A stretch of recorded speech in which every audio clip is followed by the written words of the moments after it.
Hi, and welcome to the OrgDev podcast. Bias costs businesses billions in lost productivity and turnover every year, but its impact is just as damaging on an organisation and individual level. From unfair decisions in hiring and promotions to everyday team interactions, unchecked bias can lower morale, reduce engagement, and limit innovation.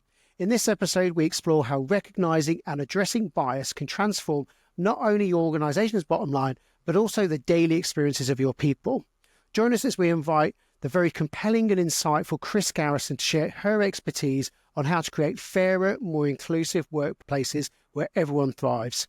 Now, Chris is the founder and director of CultureGen, an organisational consultancy that helps create high-performance workplaces. Chris works with clients to identify cultural challenges that are impacting individual and business performance and provides solutions based on theories of change and other evidence-based methodologies. Now, Danny, you first came across Chris when she was Director and Chief Problem Solver for APS Intelligence, didn't you? I did, absolutely. So APS is a psychological and strategic consultancy where you worked alongside the remarkable founder, John Amici, didn't you?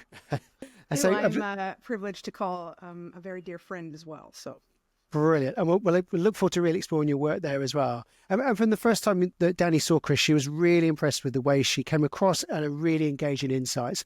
And Chris's fascinating career, which has involved working on Wall Street as a salesperson and a consultant turned marketeer, retail and consumer educator, public speaker, and now organisational consultant, means she brings a richness to her work, which makes her a brilliant guest for the OrgDev podcast. So welcome, Chris. It's lovely to have you join us. My pleasure to be here with both of you.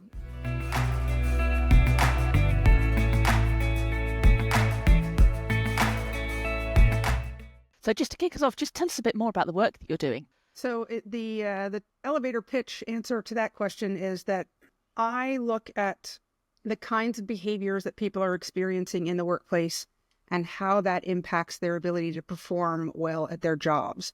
And I typically focus on people in the most senior leadership positions only because they have a disproportionate responsibility in sort of creating the tone and the understanding of what an organization's culture is. But ultimately, everything that I do has a cascade effect. It could apply equally to the most junior person in an organization as well as to a board chair or a CEO or anybody in the C-suite.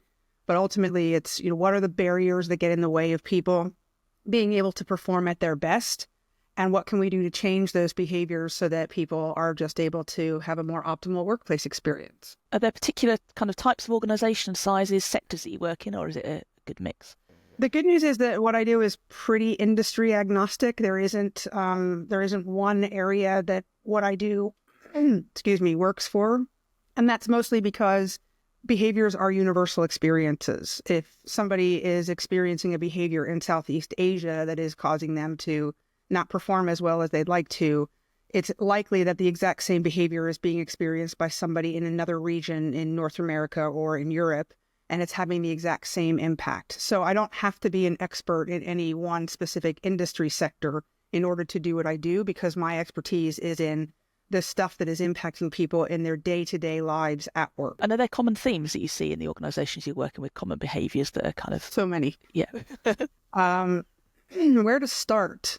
I'd say the biggest ones are that there is still a significant disconnect in the minds of a lot of senior leaders in terms of what is the lived experience that people are having in an organization. And so they rely pretty heavily on things like engagement surveys or pulse surveys to illuminate for them what that experience is. But unfortunately, they tend to focus on the positive outcomes of those surveys. And for me, the interesting story is in who's answering in the negative. If 30% of your people are saying that they're feeling disengaged, why? Who are they? Where are they? What is it that's creating that sense of disengagement for them? And what I think is happening is that there are still a lot of leaders who are sort of bolstered by 70% of our people are saying that they're having a great time. And then so they sort of ignore what's happening with the 30%. And that's pretty consistent in most organizations that I work in, where they just, and it isn't because they're bad people and they're not paying attention. It's more a function of the more senior you become, the more disconnected you become from the largest number of people within the organization. And so you're relying on other channels of information to help you understand what that experience is because you're not immersed in it yourself. at the same time, that's a really easy gap to close. What it requires is effort on the part of people in senior leadership positions to really understand what that gap is and what's driving it. And then they have to be the ones who are the most vocal about changing the experience for everybody in the organization. So that's kind of the first consistency that I see. The second consistency that I see is that many people in management positions get promoted into those roles because of their technical skill and capability. And that is commendable. And there's lots of people who are amazing and technically skilled at their jobs. That is not the same thing as leadership. And so they get thrust into these positions where now they're given these responsibilities over people and they have a team of direct reports, but they're not really people who have come through any kind of leadership development training or even had the basic amount of help about what do I do to shift from being this technical expert to now all of a sudden being responsible for managing a team. And as a result of that, it's where a lot of performance suffers because people wind up reporting to somebody who was just their peer yesterday. And now all of a sudden this person is overseeing me, but I know because they were my peer that they've never done any leadership development stuff. And so it erodes a lot of the good things that often are created in teams that have good collaboration because you have this absence of people leadership capability, especially in first-time managers or middle managers. And when you look at data in things like those engagement surveys that I mentioned earlier, a lot of times you're going to see that there is an insufficiency in that leadership capability in people in management positions that is causing that sense of disengagement to happen in the first place. And again, that is a pretty, if I'm doing a cultural assessment where I'm actually assessing the lived experience of people, it's a guarantee. And I will tell whoever my stakeholders are, one of the things that's going to emerge from this data is that there is an insufficient leadership capability within management populations. Happens every single time. And then I think the third consistency is there's just not enough psychological safety in workplaces. And this perhaps should have been the first thing that I said, but I didn't write a script for myself for this, so just kind of riffing here. Psychological safety as an academic concept has been around since the 1990s, so we've known about it for a really long time, but it's kind of only starting to get some traction in organizations. And of course, what's happening politically in the U.S. means that who knows what's going to happen with that traction. It might just grind to a halt. But the problem is that there's still a fundamental misunderstanding of what psychological safety is, and people think because it has the word psychology in it that it's about mental well-being or something along those lines, and it isn't that. It is entirely about the kind of environment that exists in an organization and the behaviors that are expected and the behaviors that are not tolerated. And all of this is for the purpose of driving performance and innovation and growth and complex problem solving and every other metric that you want to have as a successful business.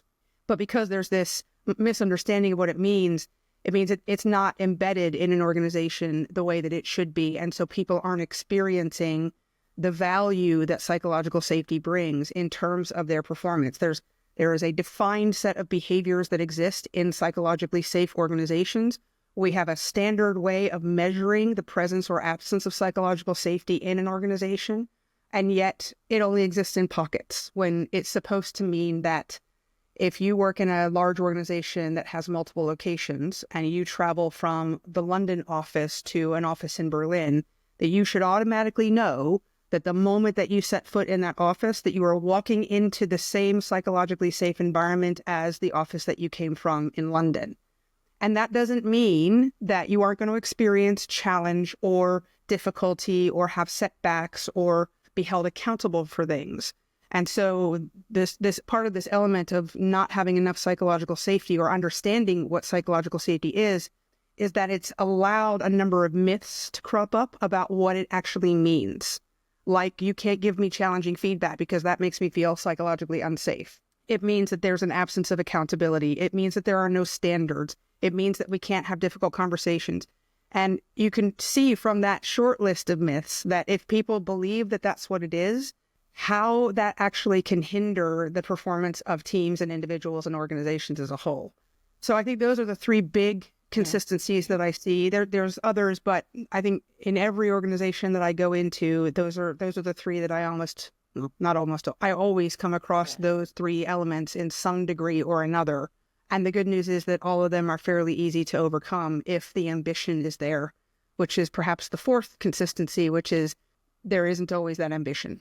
Which is a question I was going to ask. So psychological safety may be a side because that's more new, as it's a relatively newer concept for some. But things like the quality of leadership and, your team's being engaged and having a positive, those things have been around forever.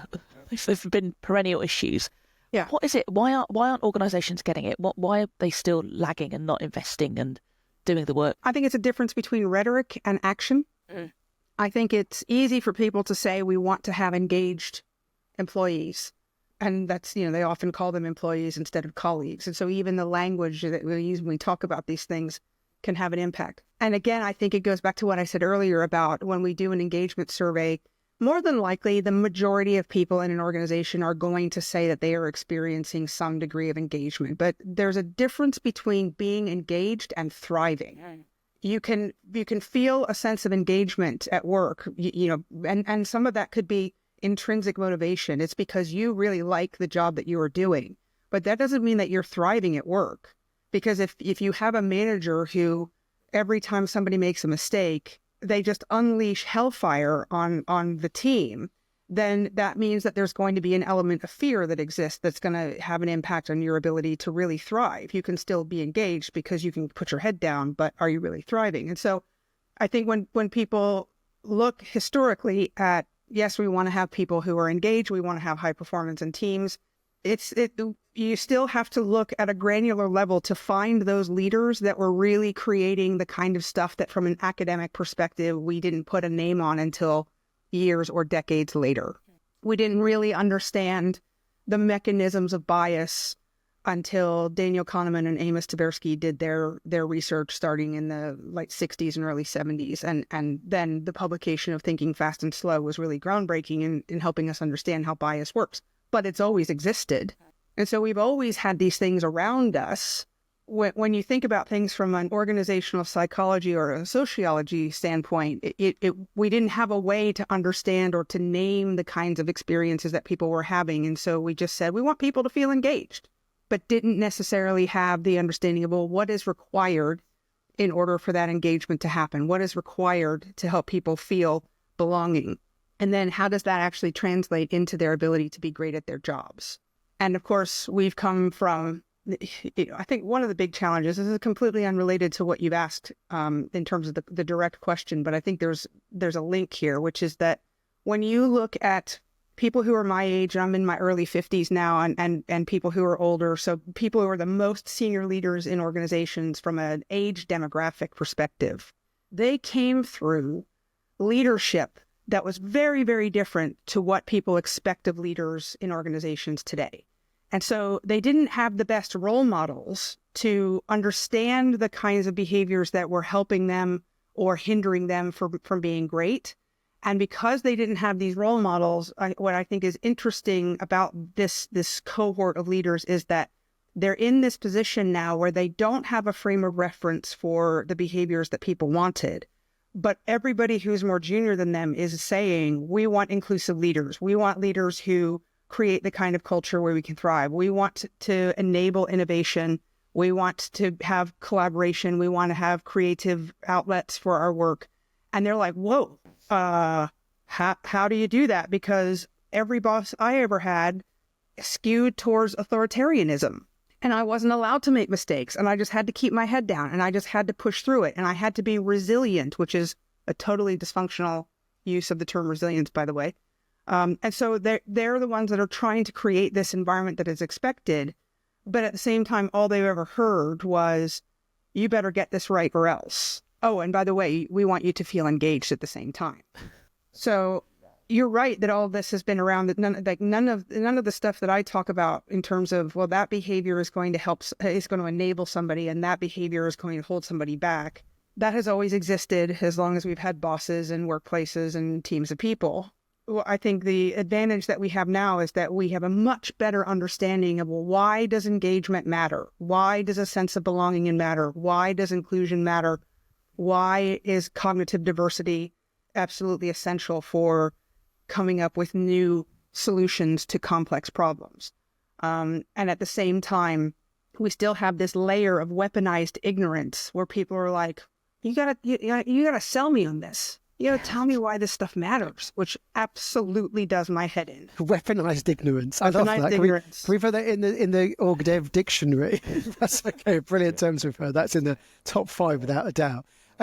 There's so many things you've just raised there. So just get my knife and fork, get stuck into. I know I said a lot. I'm really sorry. It's really good stuff. Yeah, this is all really compelling stuff. And I guess just to roll back to one of the first things you said, which is when now things like the engagement surveys are done.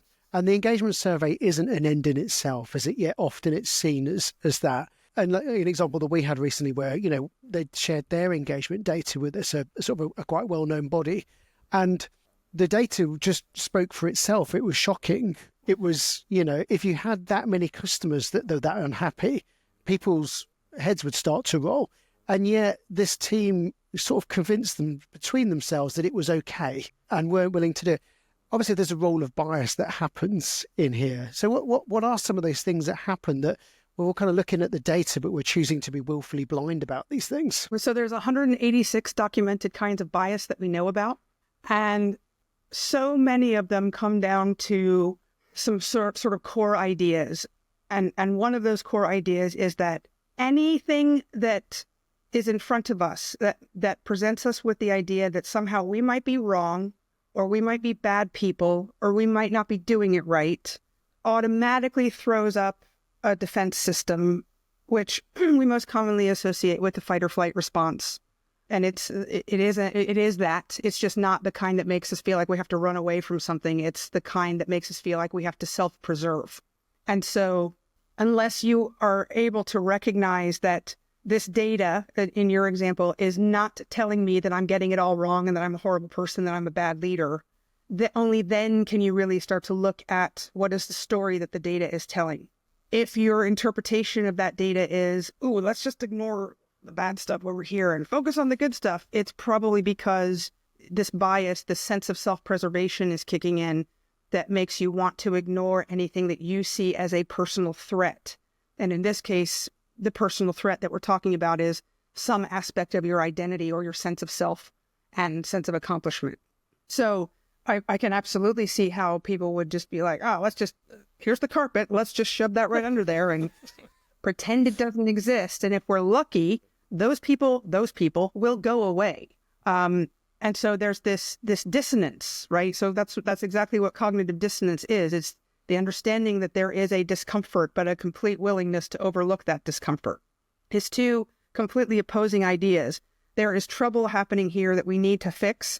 I'm the one most responsible for fixing it, but it makes me uncomfortable to think about what is required or how it got that way. So I'm just going to ignore it and pretend everything is okay. And so that's, cognitive dissonance is a specific bias, but ultimately it's any one of a number of different things that all come down to the same principle, which is I've got to protect myself and the perception that people have of me, and in this case, my intellectual capability and my leadership. It's a challenging thing to present almost, isn't it? And often things like engagement surveys sit with HR, and HR are the ones that have to present. How do you sort of make it, you can never make things completely, make it safe enough to present data like that, where people can actually feel safe enough to start looking into it and maybe understanding that their ego and their identity isn't at stake here? Yeah. When I do it, I just simply say that. I say, listen, I have to present some hard truths to you.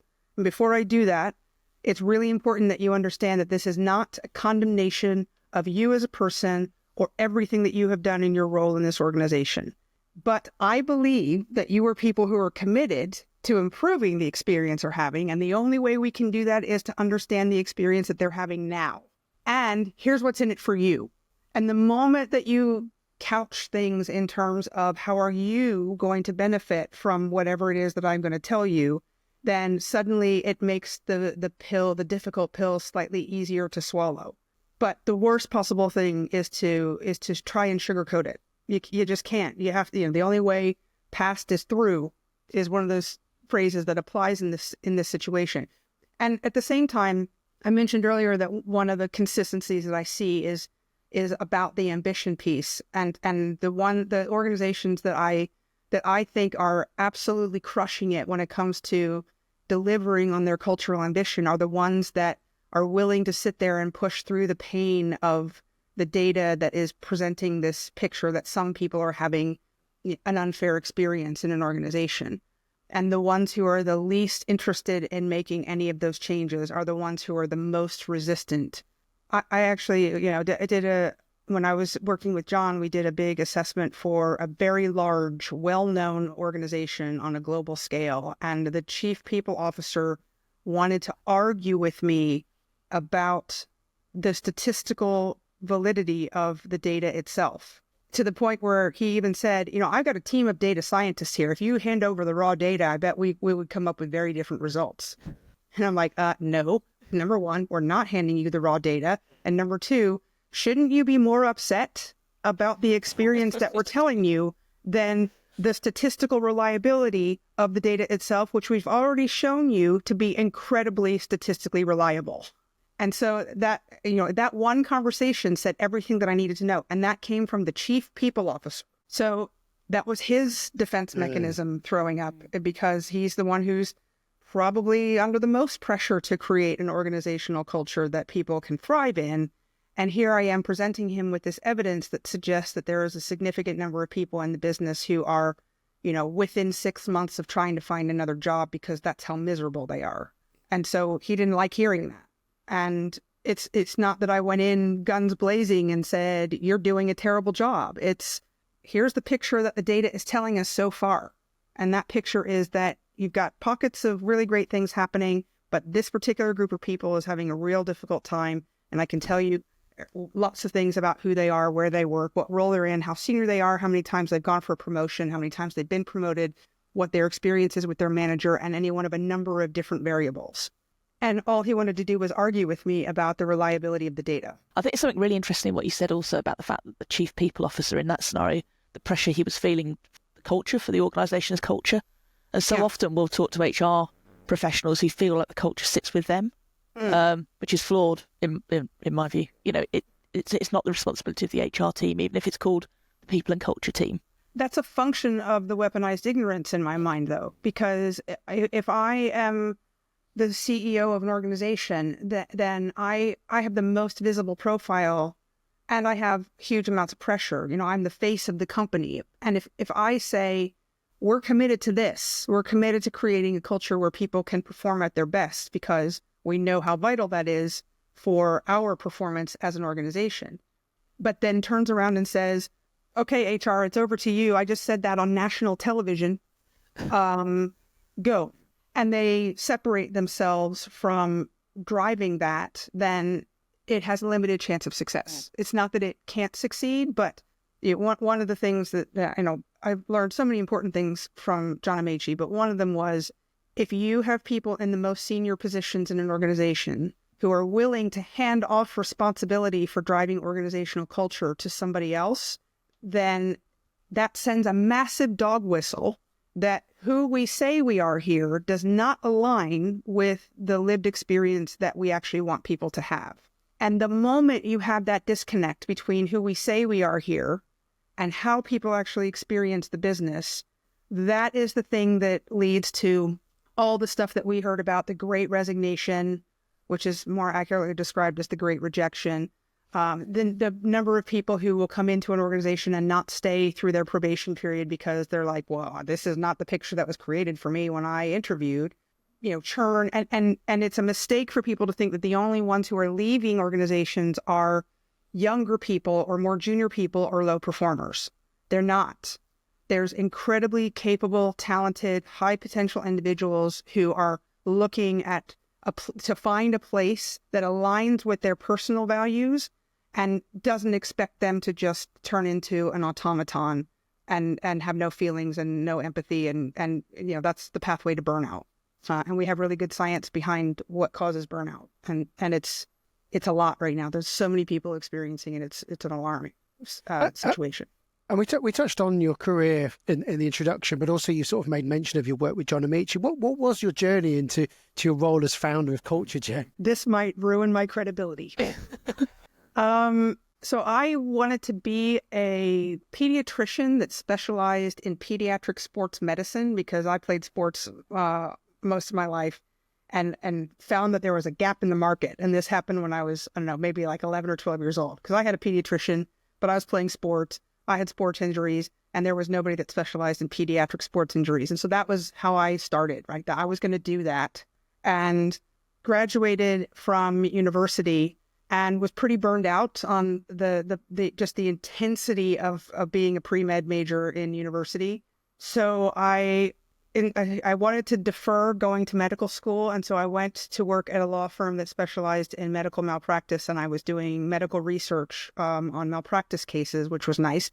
And then I wound up at Citibank, because you can see the clearly linear track that put me on, because I still was not quite ready to go to medical school. And then basically through one of those life-changing severe end to a relationship, I wound up having to go back to the East Coast of the U.S. where I was from and basically start my life over, and wound up working in a bike store, because I was really into riding my bike. And that store, it was in Princeton, New Jersey, which was very near to one of the offices of Bloomberg.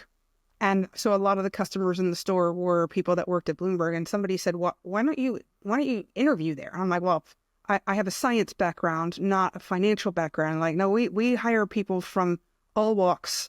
And so I did that, and I wound up becoming an energy market reporter, which sort of, progressed pretty quickly. Bloomberg was a great organization for training you to know what you need to know. And I basically went through a compressed MBA course in about 3 months so that I could then become an expert in the energy markets.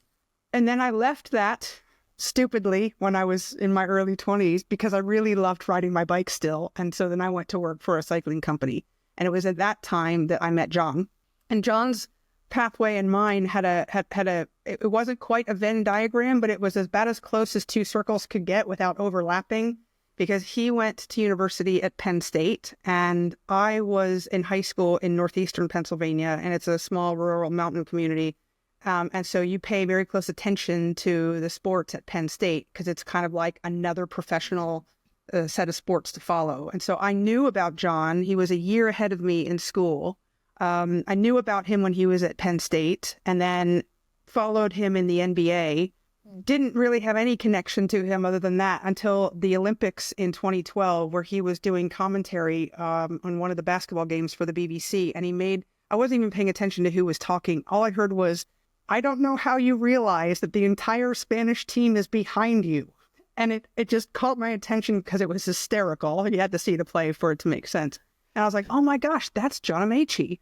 And then I was like, that's right, he's British. And I looked him up and I started following him on Twitter. And this is where our stories diverge, because in his version of the story, he says I was stalking him. Not true.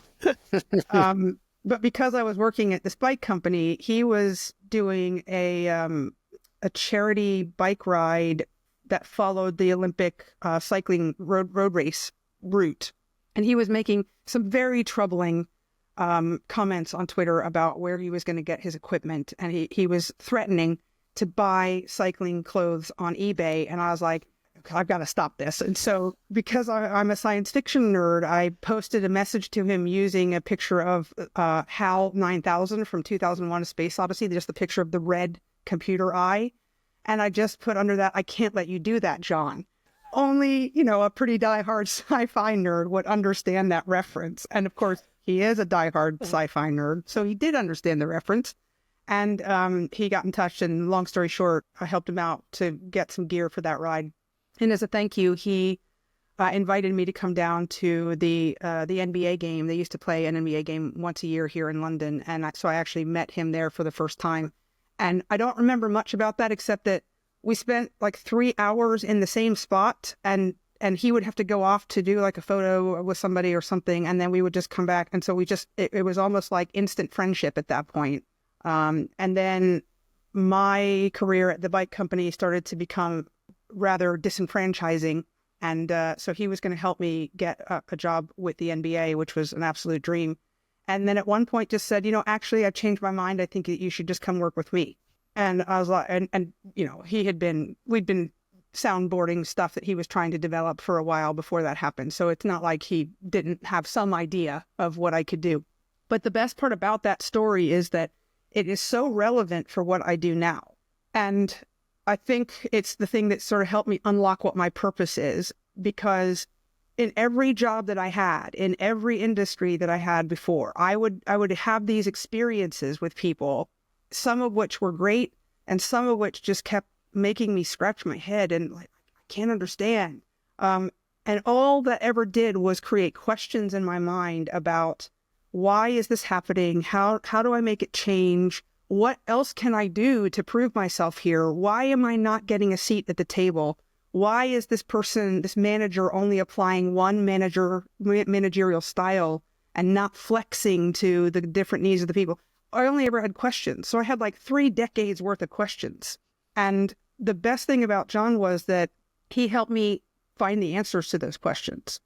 And so what I sort of spun that into is that, the reason why I do what I do now is because I don't want people to have unanswered questions about the things that they're experiencing in workplaces. Because I've been there and I know what it's like to have great leaders, and I know what it's like to have leaders that make you feel like this is I am hurting myself from a well-being standpoint by continuing to expose myself to this environment. And now I know what to do about it. And so I don't want anybody else to have to experience that if they don't have to. And so that was perhaps the greatest gift that I got from John, was that he helped me take an absence of understanding, like I don't know what I'm good at, to helping me understand that my superpower is being able to read an organizational environment like I read a book. And I can see the people that are being impacted in good ways and bad ways by the behaviors that they're experiencing from people. And through being exposed to John and understanding the evidence-based methodology that he uses, I now know how to help people correct those behavioral incivilities that happen and augment the ones that we need to amplify. I don't know if there was an answer to your question in there. Oh, yeah. Definitely. Oh, yeah. Yeah, I guess just picking up on a couple of strands there. So there's so many people that may have had sort of really challenged careers and they don't know what good looks like, and they don't know what a constructive environment looks like. What are the kind of cues that you look for that gives you a tell straight away when you read the room and go, yeah, this is a constructive place to be, or this isn't somewhere that, performance or individuals can thrive? In any meeting setting, there's always the same 2 or 3 people that talk all the time, and you have other people that probably say very little.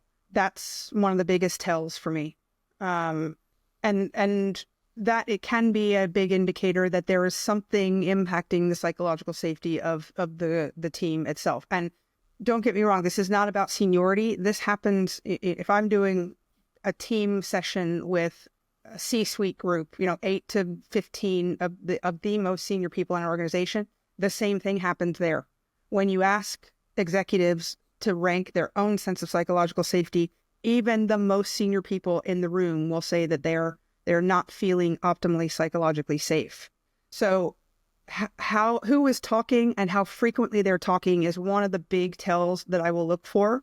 Another one is, how do more junior people in the team carry themselves if they're in the team environment? And this one is, this one's quite subtle because I'm really introverted, but I'm highly social. So I present myself in a way that I think comes across as being pretty confident. Plus, I'm 6 feet tall, which you can't tell here, but I kind of cast a long shadow, if you know what I mean. And so on the outside, it can look like I'm quite confident, but when I'm interacting with people, there will be something about, I will augment myself in some way. I will edit myself in some way. This is a common concept called code switching, that many Black and brown people who might be listening will be like, yep, I know exactly what that is. We will alter ourselves in some way to make the other person feel more comfortable with our presence. This is something that disproportionately impacts people in traditionally marginalized communities. And so there are very subtle ways that you will see somebody doing that. Like I will shrink myself a little bit if I'm the tallest person in the room. If I go into a meeting room, one of the first things I'm doing is checking to see if there's any other women in there. And if there aren't, then it means I'm probably not going to speak up as much, or instead of making statements, I'm going to ask questions in order to help other people think that it's their genuine idea. And so if I see people doing any of these things, that says a lot to me. How somebody is addressed when a mistake happens is another big one. So if we weaponize mistakes rather than turning them into learning opportunities, that is a huge red flag, and it has far-reaching implications. I bet if I asked each of you to tell me a time when somebody really came down hard on you on a mistake, it probably wasn't something that happened yesterday, but you can probably remember something that happened 10 or 15 years ago, and you can instantly put yourself back in that moment. That is because the way somebody handles a mistake can have absolutely crushing, long-lasting implications on us, and it's a straight line to imposter syndrome from there, and other forms of self-sabotage. So there are things that you can sort of observe, and a lot of it is another basic one that maybe not so much now, but with this constant ridiculous press to get people back in the office 5 days a week, we're probably going to start seeing this again. Who are the people that can't leave until that senior person over there does? Because if I am seen to be leaving before that senior person is, then somehow I'm not trying hard enough. Ridiculous, I know, but this is the whole driver behind getting people back in work is really not about productivity and performance because of the data. It's really about the ego of the people who are saying we should get people back in the office 5 days a week, which is terrible. So those are some of the common things that I see. And a lot of it is just how are people talking about their experience at work? What is the undertone of the way that they're describing their experience? And if I'm doing an assessment, then I'll say, tell me what kinds of things are working well for you here. And then I'll say, what would make your experience even better? And I could have probably written 3 PhDs on the answers to that one question alone, because the moment you give people an opportunity to say, this is what would make my work life better, it just unleashes all of these things. And from that, there are some very common themes that come out of it, one of which I've already mentioned, which is, I just wish my manager had better leadership skills. We live in such a rich data environment, don't we? But so many people live on autopilot in organizations, don't they? So often when there's external people going in, you just pick up on these things straight away as an external person, don't you? It's almost like, how do you encourage people to take a step outside themselves within their own work environments to understand what is good and what is acceptable and what's not? That's tough. If I could rephrase the question ever so slightly, I can probably give you a better answer, and I'll explain why. So if we place the burden on the individual to adjust to the environment that they're in, then we're getting it wrong. So if somebody is going to work and just kind of going through the motions, and they're not sort of stepping outside to seek ways to collaborate with people, they're head down, headphones on all the time. A lot of that could just be because, like me, they're an introvert and, they think internally, they don't think out loud. But if that's happening because they're just trying to get by, then we should never place the burden on that individual to adapt to the environment when the problem is the environment itself. And so the rephrasing of the question that I might suggest is, what do we need to understand about the environment that is creating that experience for somebody? And that's probably an easier question to answer because I've touched on a lot of it. It's, I would want to understand from them, is this just a function of you just work better in isolation, and you'll come with great ideas when the time comes, or are you suppressing yourself in some kind of a social way? You really would like to get to know your colleagues better, but there's something around you that is making you change who you are in order to fit in with the environment. And this is something that a lot of women will understand. Anybody who happens to be a Black or Asian heritage colleague probably understands the same idea. But so does a white guy who doesn't like football. When the conversation on a Monday morning is all about football, and this is a guy who doesn't watch football, how is he supposed to interact in that environment? So he's probably the one that's got his head down, right? And this is why when we talk about inclusion, we are not just talking about people with protected characteristics. Inclusion benefits everybody. And for the record, I would be the woman in the conversation about football, which also really throws people off in lots of ways. So yeah, I'm always really cautious about, what does a person need to do to get through this, when the problem is we shouldn't try and fix the person, we should try to fix the environment. That being said, until the environment gets fixed, there has to be some way for somebody to just kind of survive. And I suppose there's no perfect way to help somebody do that. There's no checklist that you can hand over to somebody. But at a minimum, what you can do is if you're experiencing, fear and anxiety because of behavior, try and identify specifically what behavior it is that is causing that fear and anxiety. Because you may not be able to stop it, but at least you can expect it. And that helps to reduce the fight or flight response in our brain that makes us feel that fear and anxiety. And on the other side, we probably all have at least one or two people that we work with that are sort of in the inner circle of trust, if you will.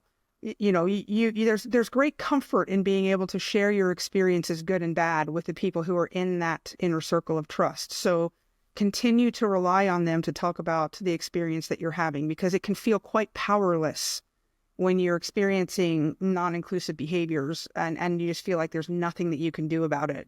And there are things that you can do about it if you don't feel safe enough to have the conversation with the person who is doing that behavior. Then sometimes coalition of people, is there safety in numbers, but also is there somebody at peer level that you do have a better relationship that you can talk to about that? But again, these are just like short-term fixes when the real problem is, how is that behavior acceptable in the first place? Who is enabling that? Why are we tolerating it? And that is never the job of the individual to try and to answer. It's the job of the organization, especially people in senior leadership positions. What do you enjoy most about the work you do? What brings you real joy? This is weirdly, it's when I know that I'm talking to an organization that really wants to do something. As John would say, it's not just about doing something, it's about doing something effective. So that to me just means that number one, it gives me a little bit of license to say things that I know are not easy for people to hear, because the person on the other side of the conversation is there with me. So the starting point that we're at is the same. And that is hugely satisfying for me, because it's like you're talking to the choir essentially, and you know that they are really receptive to the ideas that you bring forward to them. They really care about the perspective that you have. They rely on the fact that you are coming at this from an evidence-based position. My job in that scenario is to create a psychologically safe engagement for them, so that they can tell me the things that they need to tell me in order for me to do the best job I can for them. So that brings me a huge amount of joy.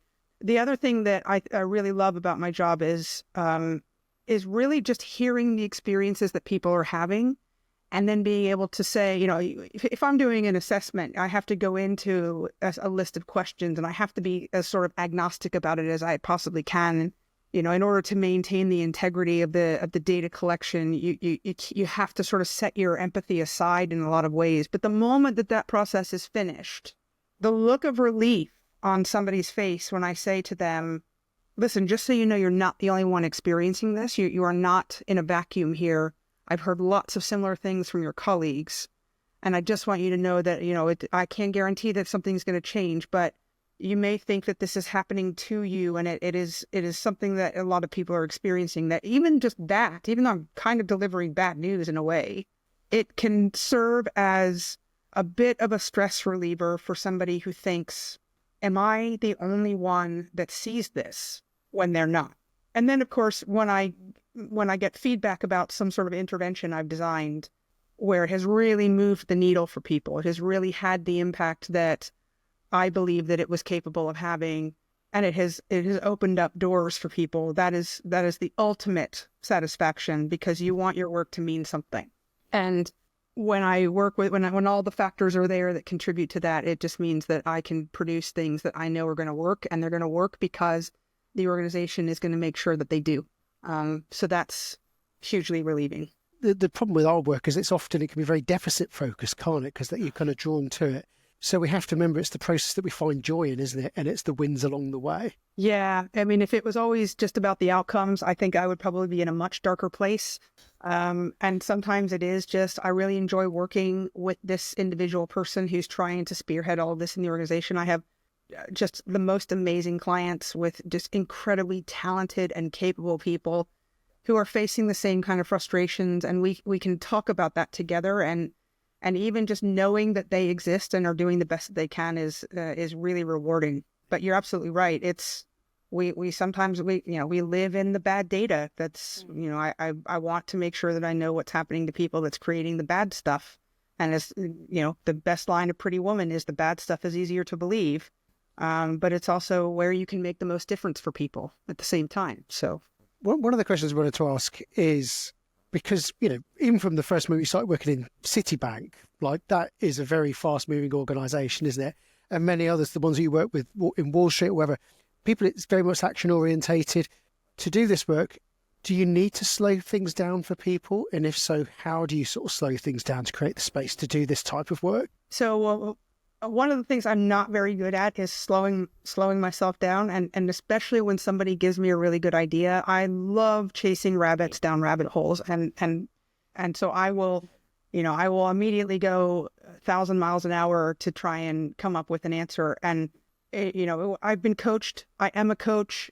And so I see this happening in other people, and I'm able to recognize it in myself as a result. And the lesson that I take away from that is, you really do have to meet people and organizations where they are, which is not always satisfying, right? Because in our work, I don't know if you experience this, but I certainly do. Like, the answer is just completely obvious.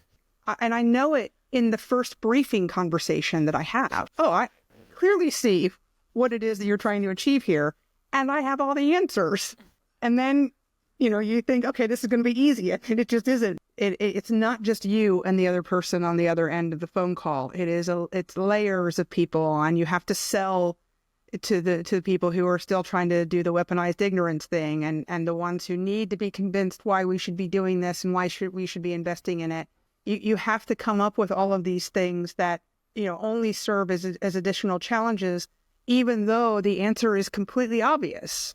And that's been a really, really hard lesson for me to learn, and one that I probably still struggle to put into practice, is meet people where they are. So they're not where they don't have a good set of organizational values. Like, how are you act with integrity? How do you even test that, right? At a minimum, they're there because they want to do something, right? They want to make an improvement, and they're coming to you because they think that you're the person that is able to help them with that. And so has helped me to slow down a little bit. And it means, that's the more direct answer to your question, is I really don't ever have to tell a client to slow down. I'm the one that has to slow down, because they have so many layers of things. A lot of it is bureaucratic layers, internal politics and things that mean that they can't go fast. And they probably have this absolutely terrible narrative about how progress is really slow and we're a super tanker and it takes a long time to, and I wish that people stop believing that, because we know that change can happen really quickly if people want it to. And we've seen lots and lots of examples of how quickly we will make change that has a positive impact overnight, but it takes some sort of catalyst event in order to create the motivation and the ambition to do it. And so for me, it's about slowing me down. It's not about slowing the client down. That being said, what I find myself having to do more often is trying to be diplomatic about swaying people from a path that they're going down that I know won't work, and helping them understand what will. So an easy example of that is reverse mentoring. I do not like the idea of reverse mentoring at all, because in most cases, it winds up having, there's more of an emotional burden on the person who is doing the mentoring, who is the more junior person, often the person from a marginalized community. That, like, they are the ones that are doing most of the heavy lifting, and the more senior person is who's supposed to be sponsoring that person and helping them to develop and providing opportunities often doesn't. And so it's an imbalanced relationship that I don't think works well. And yet there's a lot of organizations that still are pursuing reverse mentoring programs. And I'm not saying that 100% of the time they don't work. They just have to be structured in very specific ways. Mentoring and coaching is a contractual relationship. And a lot of times they're not implemented in ways that maintain the integrity of that contractual relationship. And so I find myself having to do more of that, saying, I see what you're trying to achieve. Here's what I think you should know about that kind of program. And from an evidence-based position, this is the thing that is much more effective because it's based on actual behavior change techniques and not satisfying some group of people that says, we just need to get some more women up in here. If you look back at your career, what would some of the kind of two or three of the biggest lessons you've learned so far that you kind of carry with you and inform the work you do? I think the first one is that it would be so much better if when you come out of school and you get your first job, you're tunnel visioned into this is my job. And if you happen to be working in an organization of any particular size, there isn't enough that teaches you what's the lay of the land? What are the unwritten rules? How do people get noticed here? What kinds of characteristics do people look for when it comes to progression? And make no mistake, a lot of these things are dysfunctional, right? Because again, if you operated in a psychologically safe environment, then on day one, your manager would be saying, here's what you need to know. This is a psychologically safe environment. Here's what that means. Here's what it doesn't mean. We need you to speak up in order to help us come up with whatever it is that we're trying to achieve here. And that doesn't happen enough. But then also what doesn't happen is, here's how pay banding works. Here's how you can get access to mentorship opportunities. Here's how you can get access to coaching or sponsorship. Here's how you can identify ways that you might want to get into a stretch assignment. It's just, here's your job description. Here's this box that you live in. And all this other stuff exists in the organization. And not enough is done to tell you about those things, the good things and the bad things. So I think that's one of the biggest lessons that I took away, is that you don't learn about that stuff until it's way later in your career. And in fact, with one of my clients, we're developing a program where we match them with a senior leader. And one of their responsibilities as a senior leader is to say, hey, do you know how pay banding works? Do you know what your pay band is? And do you know what the next one is above it? And so there's onboarding processes, but then there's onboarding processes are like compliance stuff, right? It's health and safety. It's here's our code of conduct. Here's what you do if you have a grievance that you need to file. You're going to get paid at the end of every month, that's what onboarding is in organizations. And none of the onboarding stuff that I've come across does any of that factor in what you need to understand about the organization's culture. And I think that would have been such a game changer for me personally when I was first starting out. Like if somebody had, when I went to work at Bloomberg, if somebody had said to me, hey, this place has got you're going to get all the free food that you want. You're probably going to gain 15 pounds in the first year that you work here because there's food everywhere and that's amazing. But here's what you need to know about how the culture of this organization works and how you can find your place in it. If somebody had said that to me, I might have stayed for a lot longer than I did. So that's one lesson.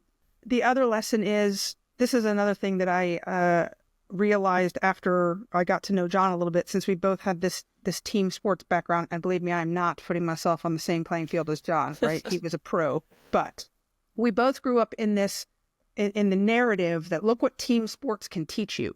And like him, I've been on really amazing teams, both in sporting environments and also in workplace environments. And you can still be incredibly disappointed in those environments because of the behaviors that you experience. So it's less about the participation that teaches you the lesson, and more about who is creating that environment in which you are participating. And so if you have a great coach, like my 8th grade basketball coach was terrible. She hated me because I moved into the area. There were 3 people on the team that were family members of hers. I was the outsider. I was 6 feet tall, and I also happened to be pretty good.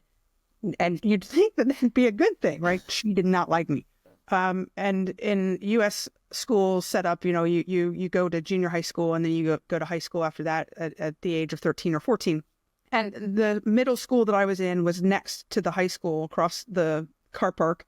So the high school coach would come over and watch the 8th grade games because that was the team that he was inheriting the next year. And he came up to me after one game where I had scored, a lot of points. She was on me like the whole game, talk about weaponizing mistakes. No matter how many points I scored, anything that I did wrong, there was just an exponentially larger response from her to that. And he came up to me after this game and he said, listen, I just want you to know that I see everything that's happening to you here. and you're going to have a very different experience when you come across the parking lot next year. I was 13 years old, and I remember everything about that interaction. I can tell you where my parents were standing. I can tell you where he was standing. I can tell you how he was standing. And I remember the words that he said. And that's a number of years ago that I don't really want to admit, but let's just say it's several decades ago. And so it's about those individual experiences that you have. And sometimes we don't pay enough attention to those good relationships. And that means that the bad relationships in those settings often have a disproportionate impact on us and can last a really long time. Because I remember what my 8th grade coach did to me. But as I started to think about that story and how it applies to what I do now, I remember way more about Coach Coslet and what he said to me than I did about the name of my 8th grade coach. I don't even remember. But for a lot of people, it's the other way around. And so I suppose that I'm not sure that there is a real lesson in that other than pay attention to the relationships that are making you feel positive things about the environment that you're in, and really pay attention to the relationships that are making you feel the negative things, because the more you can understand about why those behaviors are impacting you, the more agency you might have over your own response. That was a really long second lesson. A very worthy lesson as well. We'll take that. It's so important. It's also the power of moments as well, isn't it? And how they can shape lives. And even if something really bad happens, there's always something that a leader can do to help the person get through that particular experience that they've had as well. How do you invest in your own learning and development? You come across as someone who's really well read and really across the evidence base and understanding how organizations work. How do you keep that learning moving and progressing for you? I'm just a nerd. I am really curious about everything, and I just get really cranky that I don't have enough time to learn everything about everything. But at the same time, I want to be good at my job.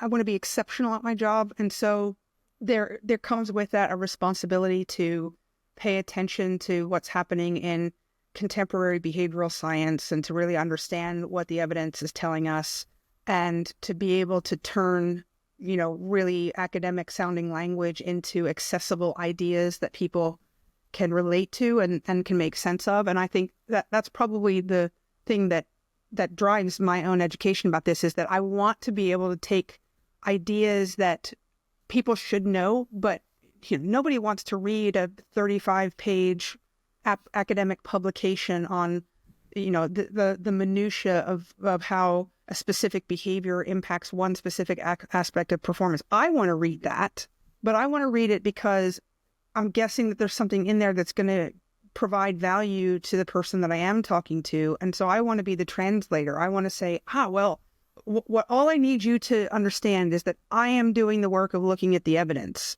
but I'm doing that so that I can present the information to you in a way that makes sense. And that really is a big motivator for me in terms of how I continue to learn stuff. And like my dad, I probably, when I read, it's mostly nonfiction. And so I kind of, it's not that it's fun. Sometimes it is, like reading Thinking Fast and Slow by Daniel Kahneman was not fun. I mean, that is a labor-intensive book. They're quite dense books by Daniel Kahneman, aren't they? And let me tell you, I've done both the book and the audiobook, and the audiobook is not better. It is not better. I think I have it half listened to on my iPhone. And now I find that it's great to fall asleep to. But there's so much gold in there that if more people knew about it, the world literally would be a better place. And so I use that as sort of the driver behind why I spend time reading more nonfiction instead of diving into the complete collection of Murakami, because I really like Murakami books and all science fiction, obviously. That's how I keep myself motivated, I think, because I see it as a responsibility of my job. But then I like to learn about stuff that is completely outside of my field. Like all of my friends know I'm a bird nerd, to the point where one of them even got me a T-shirt that says "bird nerd." And I'm not a twitcher. I don't even have a set of binoculars. I don't go out into the countryside and marvel at the wagtail.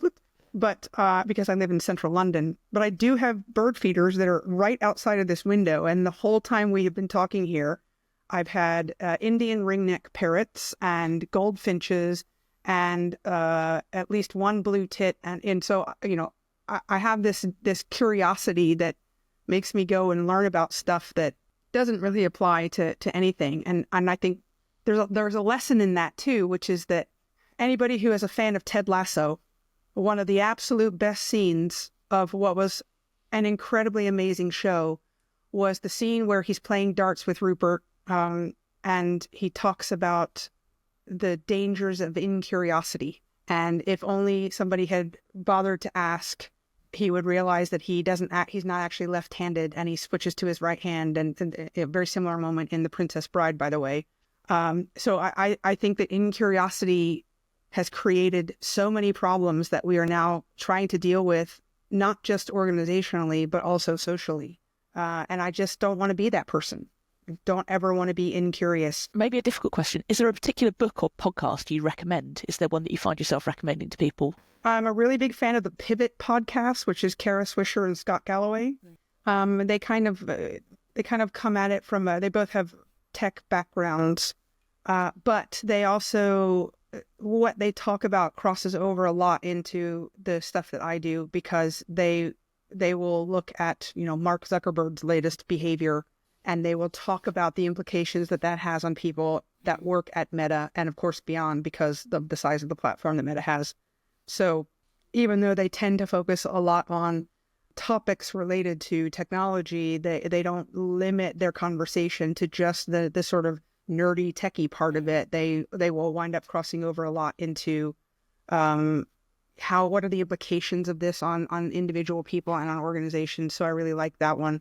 There's a guy called W. Kamau Bell who's based in the US. He's got a couple of different kinds of podcasts. He's a really great educator. He talks a lot about the Black perspective, which I really value as well.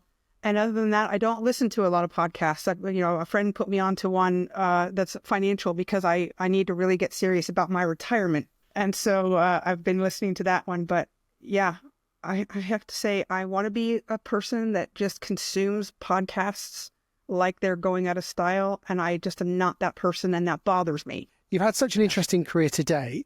What advice would you give someone who's considering or is just beginning a career in organization development in the field? Dive into the science. Behavioral science is real. There's so much to learn about it. It helps you understand how you walk through the world in both a personal and a professional capacity. And at the same time, it comes with a lot of occupational hazards. For example, the moment that you start to learn about bias, you see it everywhere, and it's infuriating. But it's also, learning about something like bias just helps make so much sense of things. And at least I think when you get into the behavioral science, it actually almost makes it easier for you to manage the array of behaviors that you will see for people. It never really reduces the sting of bad behavior, but at least you can see it for what it is. And I think that's, again, a thing that nobody teaches you about when you first start your professional career is, if you experience behavior that makes you feel a kind of way and your spider sense starts to tingle, don't ignore that. So I think for anybody that wants to get into this business, you've got to go into it from a behavioral science perspective. There are lots of people who label themselves as life coaches, and I'm just not sure.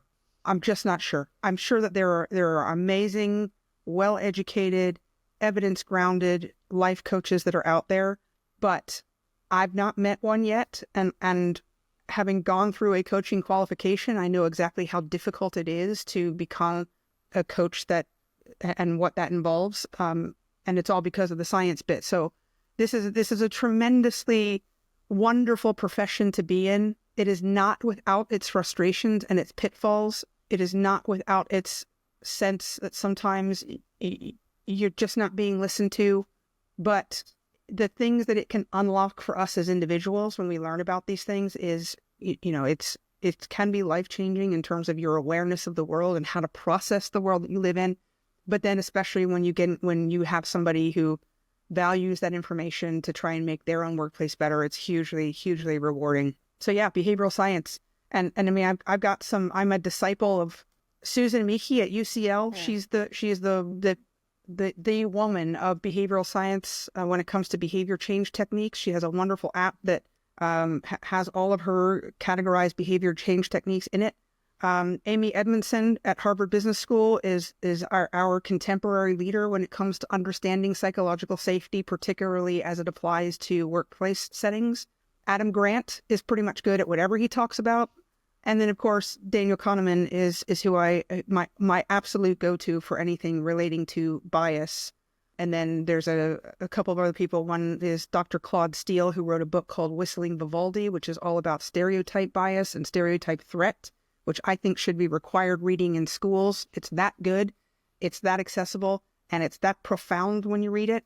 And then his research opened up a lot of doors, one of whom was another professor by the name of Dr. Daryl DeWing Su, who is at Columbia, who is the person who has really expanded our understanding of microaggressions and broadened the array of microaggressions that we know exist in the world. If you look up any of those people, and that's an incomplete list, of course, but that's a really good starting point for anybody that has any interest in doing this sort of organizational consultancy or organizational psychology, or wants to have a focus on leadership and leadership development and how organizational cultures work. If you focused on that list of available resources, I think you'd be pretty far on the way to having a good grounding for this line of work. Brilliant. Well, I just want to say a huge thank you, Chris. At the beginning, I promised that you would be compelling and insightful, and you've absolutely fulfilled that promise. So thank you. It's been a really, really engaging conversation, and there's just so much value, so much experience you shared, and some brilliant references for people to go and pursue as well. Danny, what stood out for you from this conversation? Be here a long time, but I think going right back to what you said at the beginning about really understanding the difference between people being engaged and thriving, and there's a real differential between that. I think you gave some really practical advice, particularly about kind of delivering difficult news to leaders and how to pitch that.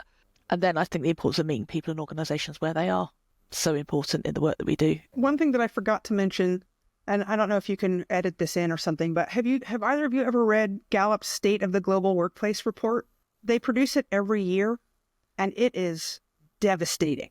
I mean, it's incredibly beneficial for anybody who is in the line of organizational consultancy, but it is a comprehensive report that is broken down region by region, and it shows effectively the level of despair that exists in workplaces around the world. It is a rich and comprehensive body of evidence that really showcases just how much work there is to be done to improve the experience that people are having in organizations. I probably refer to it once a week at least, and have only just scratched, there's so much data in there that you could spend a good 2 or 3 days trying to absorb it all, but it's incredibly relevant and also shows the magnitude of the problem. So that's another resource I would recommend, Gallup's State of the Global Workplace Report. It's free. Gallup, they do lots of really amazing research, but that one is, every time it comes out, I'm just like, oh man, here we go. Oh yeah, nothing has changed, or oh yeah, it's gotten worse. Brilliant. And if people want to follow your work, or if they're really curious about the work that you do and they'd like to engage you and discuss the work that you do and potentially explore working with you as well, what is the best way for people to follow you? I've got a shiny website that you can find at culturegen.com. Culturegen is an actual word. It's CULTURGEN, doesn't have an E in after culture. It's actually a fascinating word. So culturegen.com is a good place to start, so you can sort of see what my portfolio of services are. I'm available on LinkedIn. I'm not good at it, but I at least check for messages.